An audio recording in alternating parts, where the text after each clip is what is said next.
रवि के साथ पुणे में रहा करती थी। सरला बहुत अमीर थी। सरला को अमीर होने का बहुत घमंड था। वो आए दिन अपने से छोटे लोगों की बेइज्जती करती। ऐसे ही एक दिन सरला अपने बेटे रवि के साथ एक कैफे में जाती है। रवि बेटा, जा जाकर ऑर्डर देकर आ। माँ आप खुद ही बोल दो ना, आप देख ही रही हो कि मैं फोन में कुछ काम कर रहा हूँ। ठीक है, ऑर्डर नहीं दे सकता है, लेकिन किसी वेटर को तो आवाज लगा दे, बाकी ऑर्डर तो मैं खुद ही दे दूंगी। माँ आप भी एक काम खुद नहीं कर सकती हो, हमेशा दूसरों पर डिपेंड रहती हो। रवि सरला को इतना कहकर वेटर को बुला कर लाता है। सरला की पड़ोसन विमला की बेटी उसी कैफे में एक वेटर का काम किया करती थी।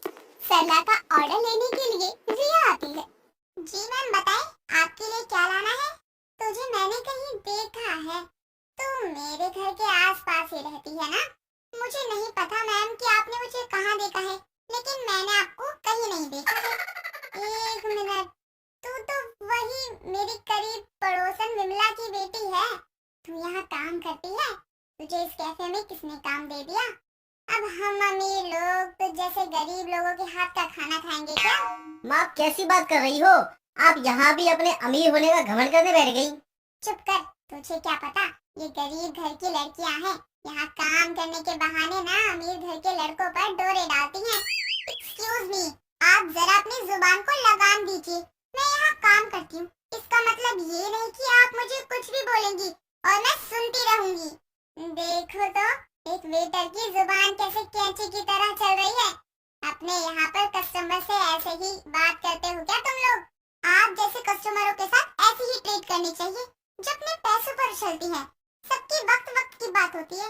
अपने पैसों पर इतना घमंड मत करो कि कल कुछ हो ही ना आप पर। क्या? आगे बोल।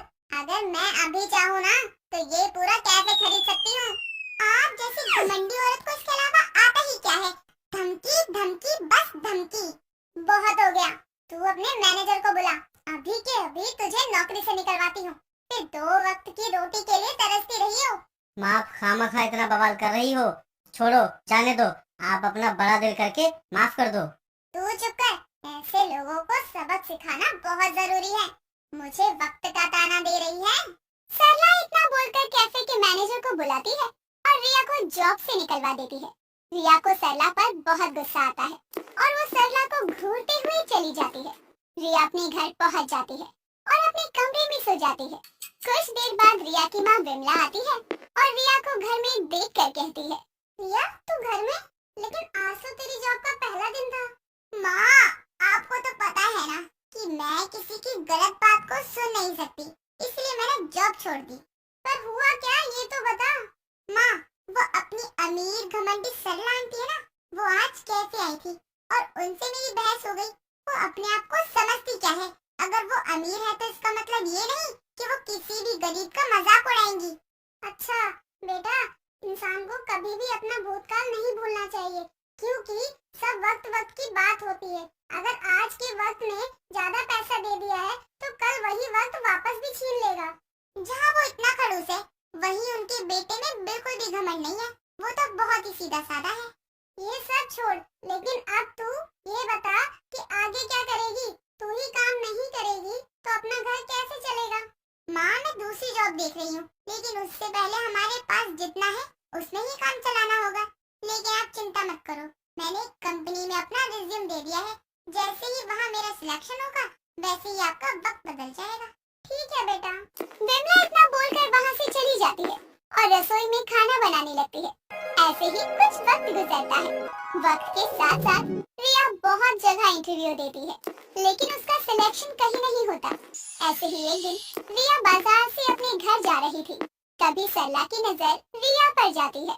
हाय हाय, सुबह सुबह किसका मुंह देख लिया।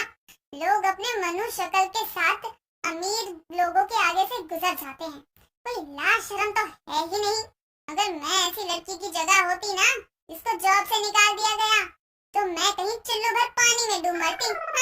हे भगवान, कुछ अमीर लोगों को पैसों की जगह अक्ल दे देते तो उनको ये चीजें पता होती कि अभी दिन के 1 बज रहे हैं, ना कि सुबह हो रही है।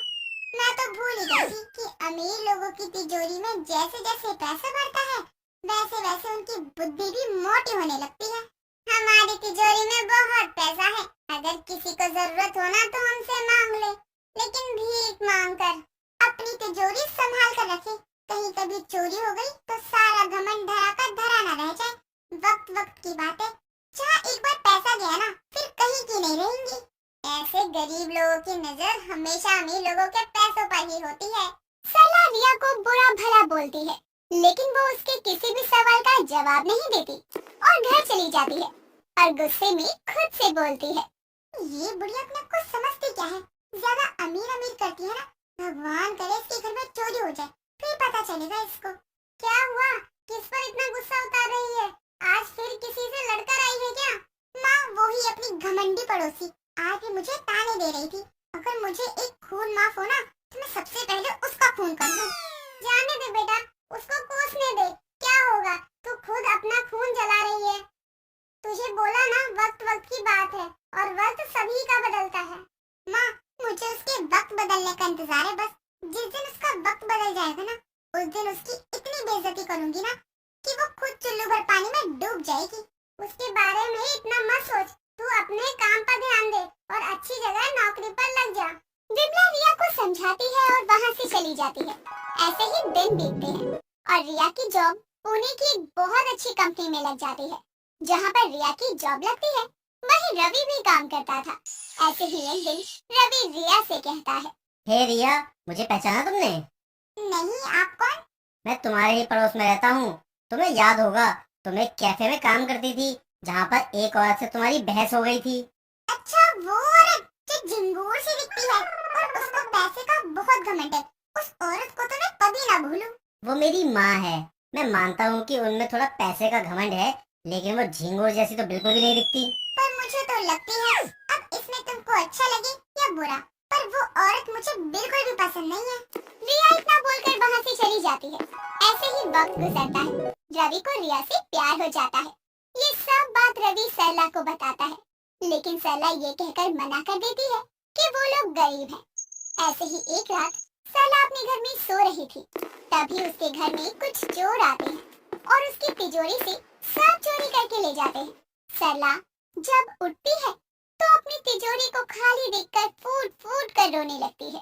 हाय मैं लुट गई, बर्बाद हो गई, करम जले चोर मेरे घर का सारा पैसा ले गए। हाय दैया, मैं तो गरीब हो गई, क्या करूंगी मैं अब? सरला की आवाज सुनकर सारे मोहल्ले वाले उसके घर आते हैं और आकर बातें बनाने लगते हैं। इसी बीच रिया और विमला आती है और रिया मजाक बनाते हुए कहती है, क्या हुआ, अमीर लोगों के घर में चोरी हो गई क्या? ये तो होना ही था, अपने पैसों का जिसको सबसे ज्यादा घमंड होता है ना उसके साथ तो ऐसा ही होता है। देख लिया ना, एक बार में ही वक्त बदल गया। कल इतना पैसा था कि जमीन पर पैर नहीं रखती थी और आज इतनी गरीब हो गई हो कि जमीन पर बैठना पड़ रहा है। रिया की बात सुनकर सरला को अपनी गलती का एहसास होता है और वो रिया और उसकी माँ से माफी मांगती है।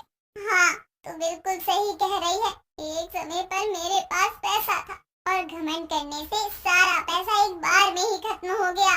इसीलिए कहते हैं सब वक्त वक्त की बातें होती हैं। आज जो है क्या पता वो कल रहे या ना रहे। रिया ये बोलकर अब सरला को माफ कर देती है। भले ही वो छोटी थी, लेकिन सरला को एक अच्छा सबक सिखाती है, जिसके बाद सरला कभी भी अमीर और गरीब में भेदभाव नहीं करती।